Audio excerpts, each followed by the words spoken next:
মাছের মোড়োটা খেলে না? আমি আর পাচ্ছি না, তুমি খেয়ে নাও। অনেক খেয়েছি, আর না। না খেলে রেখে দাও, মুসলিমা খেয়ে নেবে।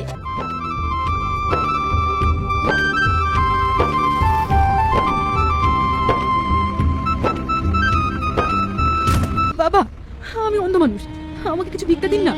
দিন না বাবু, 5 টাকা 10 টাকা যে যে পারবেন দিন, দিন না। এ কি করছো তুমি? ওনাকে 500 টাকা দিচ্ছ কেন?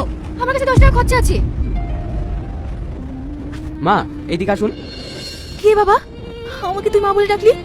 এই ডাকটা আমি অনেকদিন শুনিনি। কেন, আপনার কোনো ছেলে মেয়ে নেই? আছে, কিন্তু সে অনেক দূরে থাকে। এটা আপনি রাখেন। বাবা, তুমি অনেক সুখী হইও। বাবু, দিন না বাবু।